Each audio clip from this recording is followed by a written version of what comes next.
ओम शांति। ओम शांति। ओम शांति। तो आइए चलते हैं अपने आज के रूहानी सफर पर। 26 दिसंबर 2022 को हम परमात्मा के महावाक्यों को सुनते हैं। वो बेहद का बाप जो बेहद का वर्षा लेकर रोज आता है, जो परम धाम का रहने वाला है, ऐसे बाबा से हम योग लगाते हैं और हमारा बुद्धि का ताला खुलता है। अगर हम बाबा से योग नहीं लगाएंगे तो बुद्धि का ताला नहीं खुल सकता। बुद्धि में रहे कि मेरा तो एक बाबा और दूसरा ना कोई। बाप को याद करना है, उसकी महिमा करते रहना है। जितना जास्ती उसे याद करेंगे उतना ऊंचा पद पाएंगे। नंबर आगे लेनी है तो हमें स्वभाव अपना इजी और पुरुषार्थ पर अटेंशन रखना है। जैसे कि पढ़ाई में हम लौकिक की पढ़ाई में आगे बढ़ते हैं, ऐसी परमात्मा की इस पढ़ाई में अगर हमें आगे बढ़ना है तो हमें अपने स्वभाव को बहुत बहुत इजी करना है और पुरुषार्थ पर, मेहनत पर अटेंशन रखनी है कि क्या मैं अपने स्वभाव को इजी कर पा रहा हूं। आपस में मतभेद नहीं रखनी है, वरना फिर सर्विस में वृद्धि नहीं होती है। छोटी छोटी झुरझुरी मुहिम बातों पर रूठना नहीं है, इन बातों को सुनना ही नहीं है। बस परमात्मा से सुनो और बाप को अपना समाचार दो। बाबा तुम्हें 16 कला संपूर्ण बनाने आए हैं, तो उसकी श्रीमत पर चलकर पुरुषार्थ करना है, ऊंचा पद पाना है। माया चलते चलते उंगली कर देती है और सब कुछ भुला देती है, तो हमें उससे सावधान रहना है। गृहस्थ में रहते ये कोर्स जरूर करना है। औरों को भी ये सर्विस करानी है कि परमात्मा से हमारा क्या संबंध है। बाप को सर्विस समाचार जरूर देने हैं। सर्विस नहीं करेंगे तो पद भ्रष्ट हो जाएगा। तो हमें बहुत बहुत जास्ती उसे याद करना है और सर्विस भी करनी है। आपस में रूठ कर कभी भी पढ़ाई नहीं छोड़नी है। पढ़ाई छोड़ी माना बाप को छोड़ दिया। पढ़ाई अगर छोड़ी तो इसका अर्थ है किसी के नाम रूप में फंस गए। नाम रूप की बीमारी के कारण देह अभिमान का नाम रूप में फंस जाते हैं, फिर माया हरा देती है। तो किसी भी 5 तत्वों के शरीर को याद नहीं करना है। बाबा कहते हैं और तो और बाबा के शरीर को भी याद नहीं करना है, उसके साथ भी लव नहीं रखना है। पाप नहीं करना है, पुण्य आत्मा बनना है।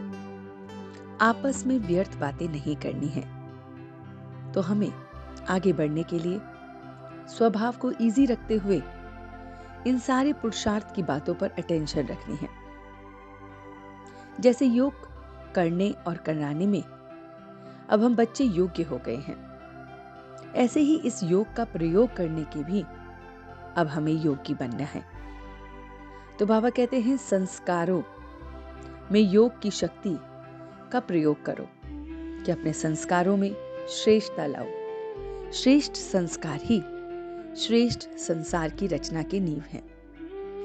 चेक करो अपने संस्कार को कि कहीं धोखा तो नहीं है।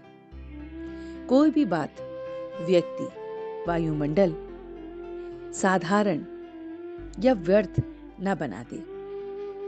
तो बाबा कहते हैं स्व के संस्कारों को परिवर्तन करना है, वही संसार के परिवर्तन के योग्य बनेंगे।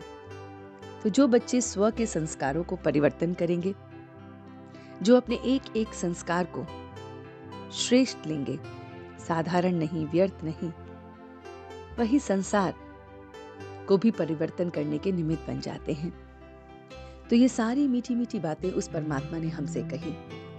तो चलते हैं कुछ पल के लिए अपने इस रूहानी सफर पर, जहां हम देखते हैं कि हम बच्चे परमात्मा को याद कर रहे हैं।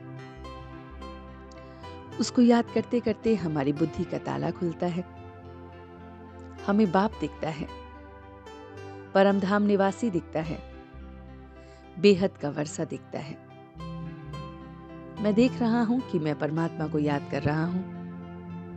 याद करने से मेरे साधारण व्यर्थ के सारे संकल्प श्रेष्ठ बन रहे हैं।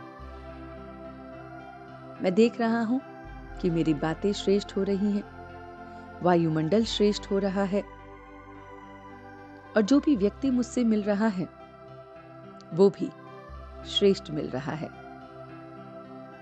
मैं अपने स्वभाव को देख रहा हूं, स्व के संस्कारों को देख रहा हूं।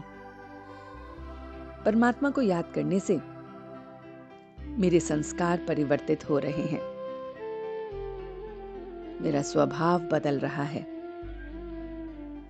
मैं पूरी अटेंशन रख रहा हूं अपने स्वभाव पर, अपने संस्कारों पर, योग्य बन रहा हूं।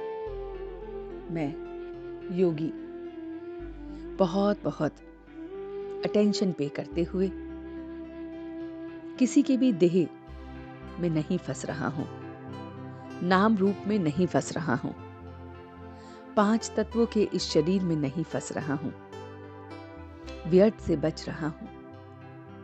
बहुत बहुत उसको याद कर रहा हूं। उसकी याद से मैं माया से सेफ हो रहा हूं। मैं औरों को भी रास्ता दिखा रहा हूं। औरों की भी बुद्धि का ताला खुल रहा है। वो भी परमात्मा को याद करने से श्रेष्ठ बन रहे हैं। एक एक संकल्प, वायुमंडल, बात, संस्कार सब श्रेष्ठ हो रहा है। और इसीलिए मैं अपने पुरुषार्थ पर पूरा अटेंशन पे कर रहा हूं, और उसकी याद करने से मेरे सारे विकर्म भस्म हो रहे हैं, और एकदम हल्का, लाइट, श्रेष्ठ अनुभव कर रहा हूं। और अब मैं धीरे धीरे इसी संस्कार के साथ, स्वभाव के साथ वापस आ रहा हूं। ओम शांति, ओम शांति, ओम शांति।